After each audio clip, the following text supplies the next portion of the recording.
article is posted on the website. It's actually the featured article, and it's a rather long article. It cites 4 suttas, and I'll cite the first sutta that I mentioned, and it specifically talk about the Buddha's teachings on restraint at the senses.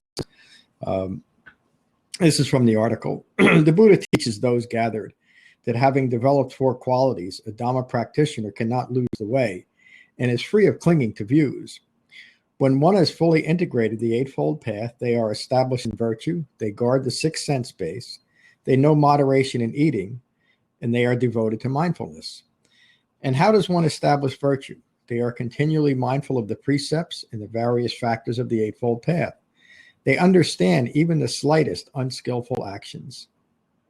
And how does one guard the 6th sense base? On seeing form, they do not grasp at fabrications that would further greed and distraction. They practice restraint at the eye. Furthermore, on hearing a sound, they practice restraint at the ear. On smelling an aroma, they practice restraint at the nose. On tasting a flavor, they practice restraint at the tongue. And on feeling a tactile sensation, they practice restraint at the body. On cognizing an idea, they practice restraint at the intellect, and they do not grasp at fabrications. And this leads to what we're developing in meditation, a well-concentrated mind. When we find that we're caught up in our thinking again, and we recognize that, and we turn our mindfulness to the sensation of breathing, we're interrupting that ongoing process of conditioned thinking, seeking to establish itself in every thought, word, and idea that occurs. So we're mindful of that process occurring. The Buddha concludes that with saying, this is how one guards the 6th sense base. And I'll leave it there and just talk about the guarding our senses and how important that is to understand that it is through contact through our 6th sense base that we become either distracted or we use our senses in a skillful way to recognize the impermanence of all things. And the Buddha refers to this theme often throughout the Pali Canon. So as if we have an identity that is attached to the outside world, and we continue to maintain that identity through through craving and clinging, craving for experience, craving for those things that give us pleasure. The other side of the same coin is averting anything that might bring us displeasure or disappointment. That's all part of craving. And then once we've established those things that we like and those things that we like to avoid, we create an identity over those, and that's clinging.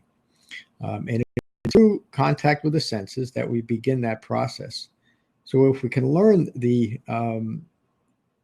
if we can develop the concentration through shamatha vipassana meditation, and then develop the refined mindfulness of the entire Eightfold Path, we're able to recognize as contact occurs and as we're having or creating a craving and clinging from that contact. And it is at that point that we're able to interrupt the process. It's very simple. It's very direct.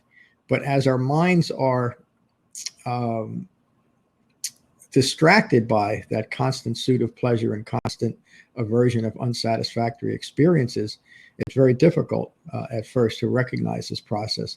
That's one of the reasons why the Buddha taught meditation, so that we can deepen our concentration and hold in mind or develop that refined mindfulness of the other factors of the Eightfold Path. And how that works is in our daily life, off of our cushions, we have a measure of concentration so that we can recognize when our minds are starting to react to what's occurring. We can simply remember. Now, mindfulness means to hold in mind or to recollect. So we can hold in mind the principles of the Eightfold Path that allow us to put these occurrences in a proper perspective and recognize where we're creating further attachment, and simply abandon at that point of attachment, any further involvement or entanglement with the outside world based on a self-referential ego self. The other 4 suttas that I cite in this article all speak to basically the same theme. What I referred to this morning, they know moderation in eating, points to the Buddha often gave instructions on the proper use of food, and it makes sense that he would direct us in this way to avoid using food and eating as entertainment or to achieve any other goal, such as beautification. He often uses the words to grow big, meaning, I guess during the Buddhist time, the larger your body was, the more impressive you might appear.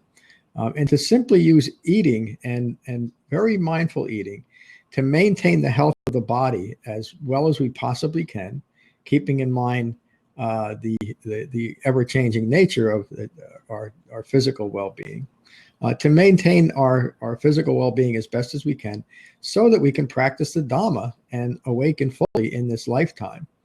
And then the last of those four qualities that I mentioned earlier, that they are devoted to mindfulness. So the Buddha taught mindfulness in two very specific applications, and not in any way to be analytical of all things that occur, but to be mindful of the four foundations of mindfulness, which is primarily a meditation practice, that we use mindfulness of the sensation of breathing to quiet our minds.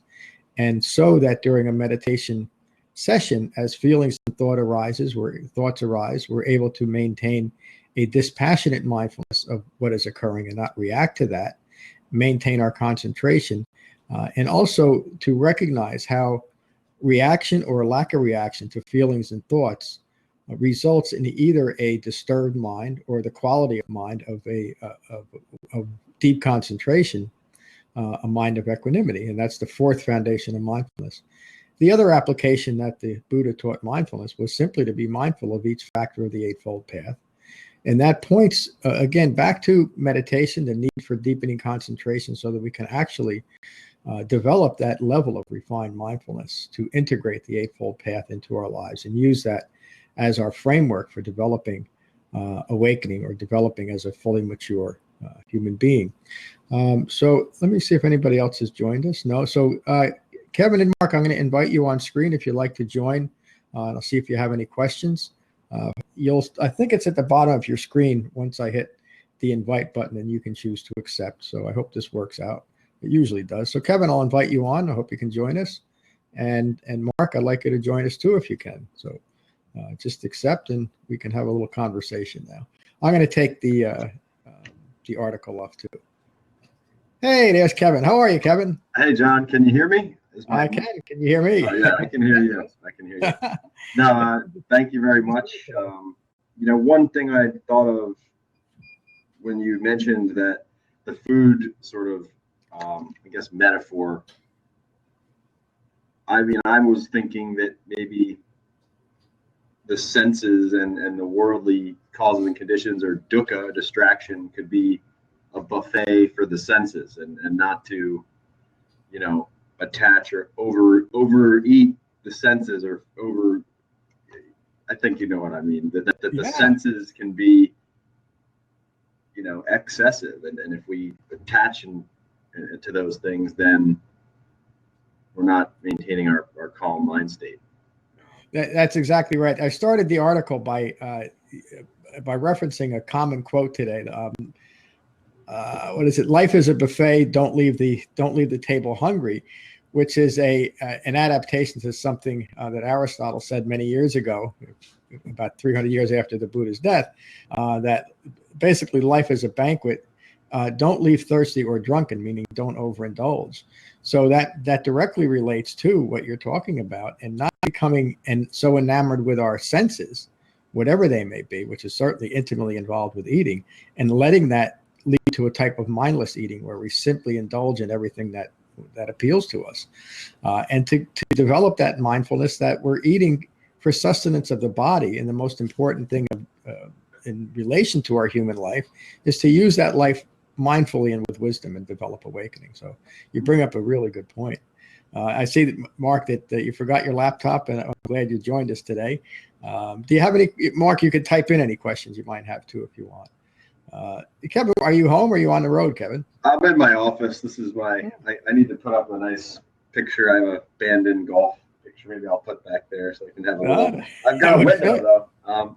I was actually mentioning to Mark, I know that this is a pretty expansive sutta and talk. I know you did this in two parts for our Sangha. Yes. So I just wanted to maybe, I know Mark can't participate, but that this is a pretty advanced talk right? Or at least as far as the amount of material, maybe. But yes, Mark is relatively new to the practice, so I want to, I think we've been talking about, hopefully he maybe we'll follow along when we do our 10-week course for, sort of a foundation for the practice. But I know that this talk, you do such a great job, John, in bringing it back to, the point of, not maintaining our mindfulness, and this is sort of a way to highlight that, but just so Mark doesn't get too overwhelmed. That's yes. I hope you don't, Mark. Thank you for saying that, Kevin. It's a rather long article. Like I cited 4 different suttas.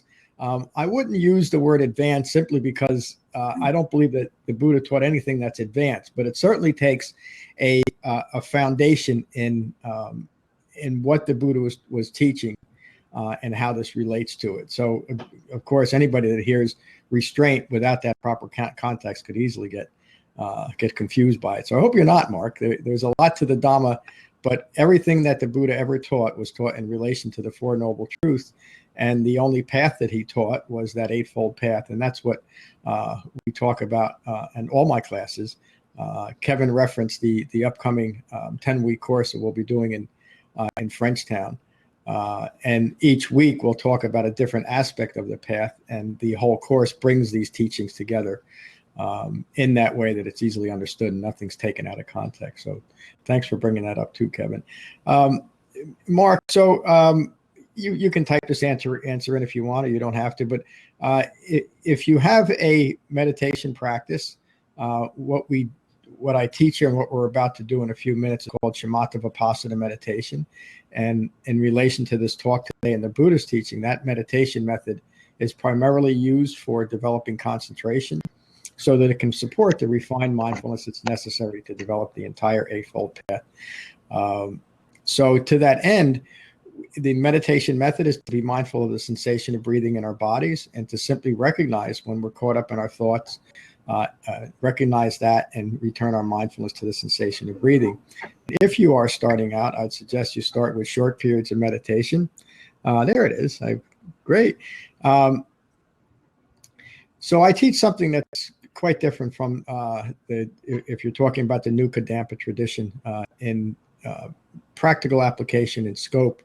The meditation method, again, it's mindfulness of the sensation of breathing, but it's not just a meditation practice. Again, it's the framework of the Eightfold Path provides that the necessary guidance to develop meditation and use it as a useful tool in developing understanding.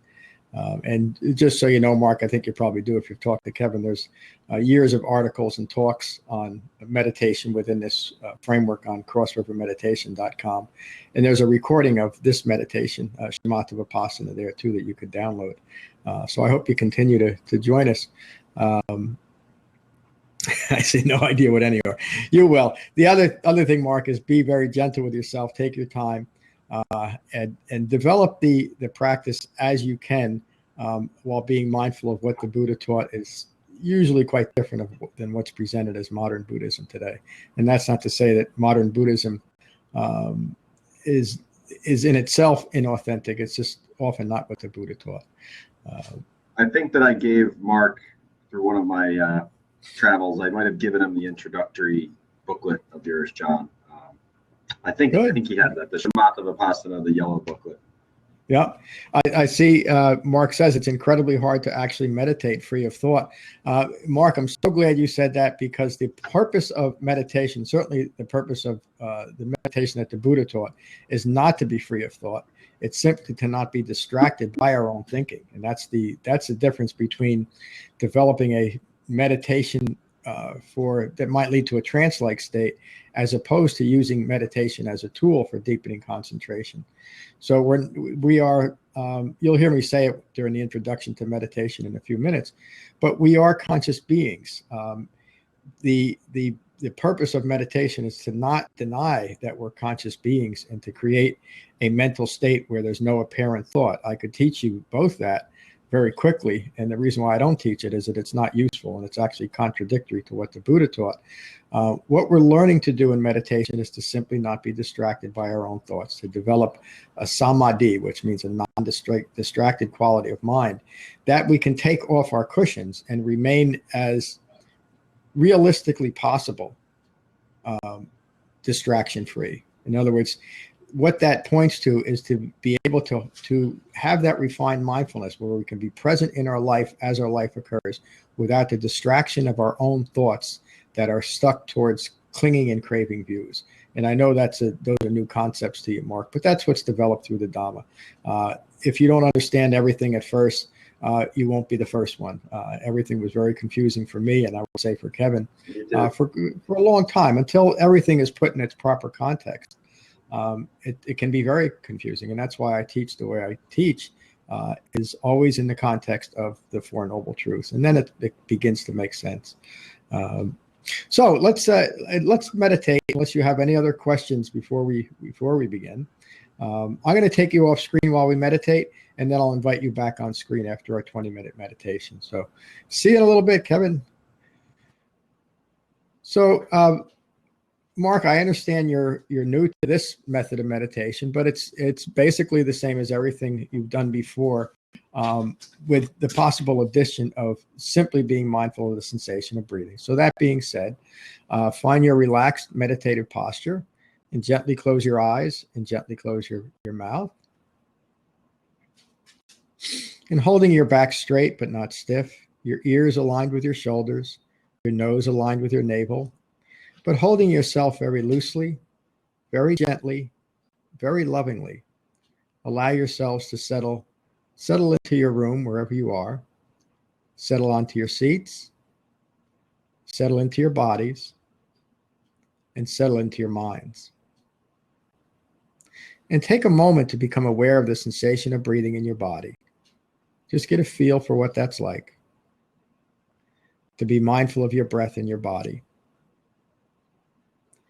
And while remaining mindful of your breath in your body, notice that thoughts are flowing.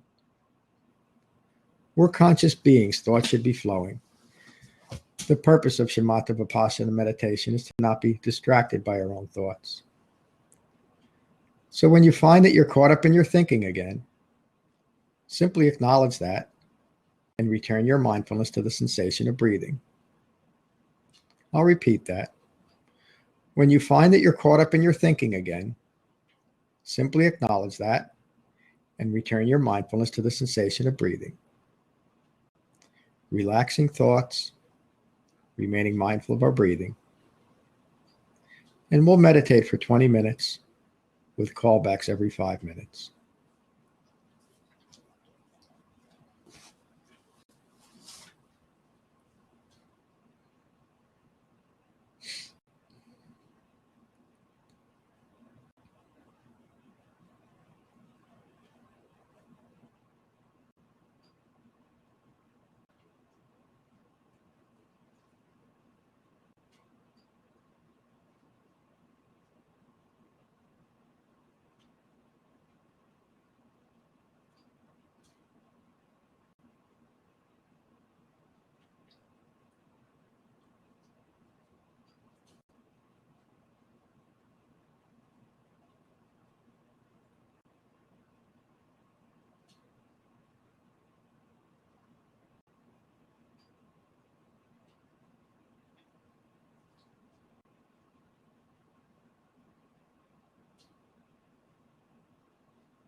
relaxing thoughts, remaining mindful of our breathing.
Relaxing thoughts, remaining mindful of our breathing.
Relaxing thoughts, remaining mindful of our breathing.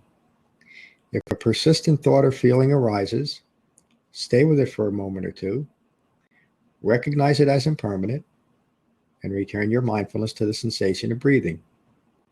And we'll meditate for 5 more minutes.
Take a moment to notice the quality of your mind. Be at peace with your mind. And when you're ready, you can gently open your eyes.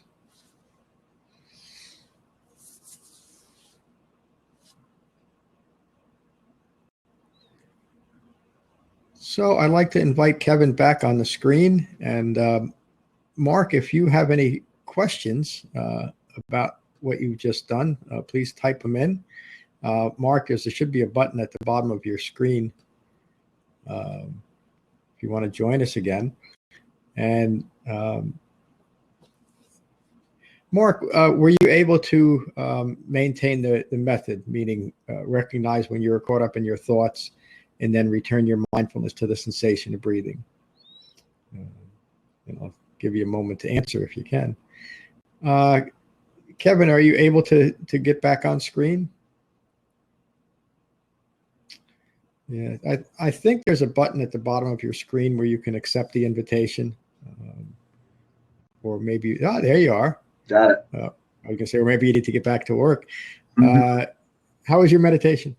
It was great. Great. I'm really grateful for this. And, maybe since Mark is new to the Shamatha Vipassana method of meditation, maybe it's something that we can say that it's very, very gradual process. And, it takes, yes. This is a developing practice. So at first it may be difficult to quiet our minds and return to the sensation of breathing. But, short period. This is a long meditation, this 20 minutes. This is one of my longer practices. I usually go for between 10 and 15, and I've had to build up to that. And I know you do a great job with introducing that, John. So, I also thought of what you used to teach us, maybe to think about that sort of breathing coming in the nose is Mm-hmm. funny as it sounds, it really does focus the breath to the tip of the nose. And that awareness, I really have been finding, in my life that while I may not repeat that sort of mantra, being mindful of thoughts, returning to breathing, other than on my cushion, it's just there. I mean, your body and your mind are knowing that you're breathing, and it's that over time I've been able to develop a space between the thoughts that I don't really have to think about. It's sort of just there, and I'm just so grateful for that. And that's to take refuge in the fact that a guy did this, a special guy named Siddhartha Gautama 2,600 years ago, and John, all of your work and effort has preserved that lineage, and I'm just so grateful to have found it. So it seems so simple, and I just never want to take it for granted, but that's what I'm doing every day on the cushion, trying to cultivate that mind state. And sometimes it's more difficult than others. That's part of living in this world, but I know that my heart's in the right place, and I'm trying the best I can. So being gentle with myself. So that's the key. Thank you for what you said. That spaciousness that you talked about, that's that process of interrupting conditioned thinking and using the breath to anchor us into what's occurring in our life. That's why mindfulness of the breath is such an effective meditation method, as opposed to mantra-based or object-based or visualizations. That's not to say that those aren't beneficial, but within this framework, mindfulness of the breath allows us to live our lives as it occurs. When we develop the rest of the framework. I see Mark said it's somewhat harder to do than you thought. Yes, everybody says that. And Mark also mentioned it's easy to get wrapped into thought and not realize those thoughts of what you have to do the rest of the day or what other things are on your plate. And that points to just having an established meditation practice, Mark. When we're meditating, that's all we're doing is meditating. And if you can maintain that quality of mind, it helps to diminish other thoughts during that time period. But even when you get caught up in the thoughts of the rest of the day, you simply acknowledge that you're caught up in your thoughts, come back to the sensation of breathing. And both of those components is a meditation practice. So I would say you did very well for your first time, Mark. Kevin's right that I often give the instruction when you're starting meditation to, if you can pick up your breath at the tip of your nose, to put your mindfulness there. Many people find that helpful. Some people find it distracting. And you're also right that thoughts come back in. They creep back in quickly. When they do, just acknowledge it and come back to the sensation of breathing. As you're starting out a meditation practice, I suggest start with just short periods of meditation, 2 or 3 or 4 minutes. That's much more effective than trying to meditate for long periods of time too early in your practice, because that'll just lead to frustration. But most people can sit for a couple of minutes at a time and gradually build on that. And I think I mentioned earlier, there's a recording of this on the website, crossrivermeditation.com, if you want to download it too. Mark, it's a pleasure to meet you. Kevin, thanks for joining today. Thank you. I hope to see you next week. Wednesday. Have a wonderful day. Yes, we'll be on Wednesday. Yes. Okay, great. Thanks, Mark. See you soon. Take care, Mark. See you next week. We'll get the laptop. Maybe we missed our other members, so maybe the Thursday threw that off. But the schedule's been a little up in the air the last week. I had problems with the computer. Yesterday I had a funeral, but we'll be back on Wednesday schedule. This is great, John. I really do appreciate this, and it's nice to, if life gets in the way and I can't make the Sangha, I'm grateful for this as well and all that you do. So thank you so much. See you soon. Probably Saturday. Good. And the Donna dinner's coming up next week. I'll be there. I got some donations I gotta drop off. Great. All right. Thanks, guys. Good to see you. Take care, gentlemen. Bye, Have a great day. Bye-bye.